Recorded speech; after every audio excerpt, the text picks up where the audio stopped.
My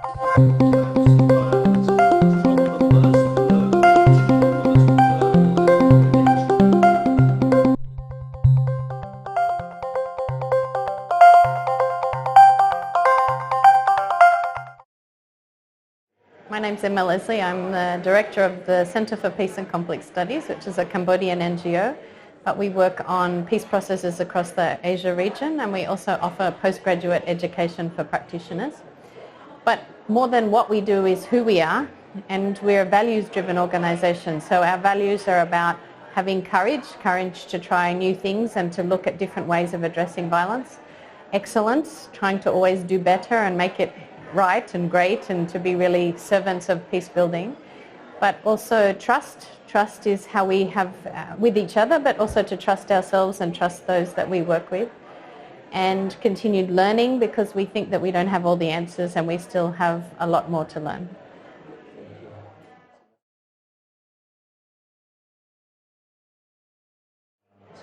The first thing is that we really need to understand that almost all physical violence comes from a deep structural violence. And in any of those countries or the conflicts that are within them, they are not only local conflicts or national conflicts, but also conflicts perpetuated by a global system, geopolitical system. So first and foremost, we can't take them in isolation.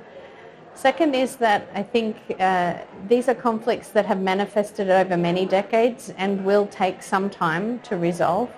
They have political solutions but also cultural solutions, and we need to look at how we engage more creatively and effectively with people. But we also need to not be afraid of complexity, and these conflicts, as they continue over longer periods of time, become increasingly complex. And so often the actors within them shake their heads and say, it's so hard, it's so complicated. But that's okay, we can engage that and we can work with the system of the conflict and to start right where we are. And that creates the possibility of a new vision and a new hope as we say, okay, this is where we are, this is where we've come from, but there's a way out of this. And I think we've seen that in countries like Cambodia that had experienced 40 years of violence, and today is relatively peaceful, still with some issues, but have moved beyond a period of civil war, genocide and Western bombing.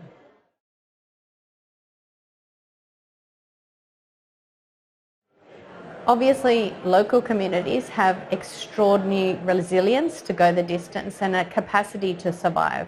And I think we've seen that in situations like refugee and IDP communities up and down the eastern border of Myanmar, where they managed over many decades of conflict to be able to continue to teach their children, feed themselves, engage with each other, build community, even while they've been on the move. So one is to acknowledge the resilience of local communities, but the second is to challenge even the notion of local, because I think in this day and age, most communities have Facebook access, some kind of internet access. The increasing telecommunications gives them the possibility to have telephones and to connect into the rest of the world system.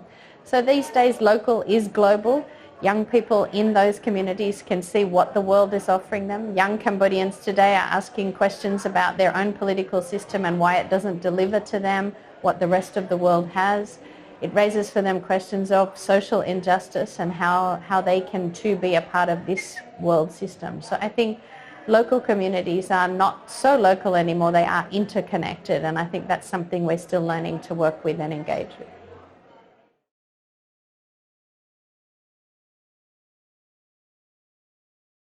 First and foremost, we need humble partnerships. We need to come into relationships with each other that are based on cultural humility, a desire to see each other, really see each other, human dignity, to really listen more instead of talking and teaching and bringing frameworks and bringing tools and ideas at each other, but really learning from one another. I think this kind of approach in partnerships will lead us down the path of more homegrown solutions, more transformative types of justice which focus on restoring relationships and healing as opposed to necessarily judicial or retributive types of justice. I think also the kinds of partnerships we need now is all embracing. We need to see the possibility of working with an ambassador, with a soldier, with a teacher, with an older person and a younger person, with a parliamentarian and a civil society organisation, all working together towards a shared vision of the future.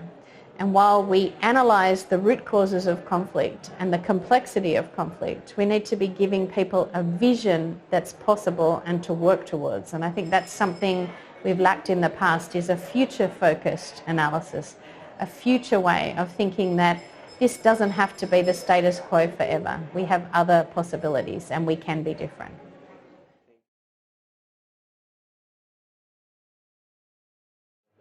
I think it's so important that we as peace builders ask ourselves, what is our part in this mess?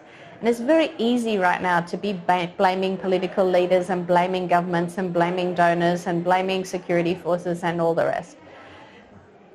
That's okay, we still need to have critical engagement with all of those actors, but we also need to be asking and reflecting on ourselves and how have we not progressed and stepped up and been a part of the way forward. So I think a forum like this gives us that kind of reflection space.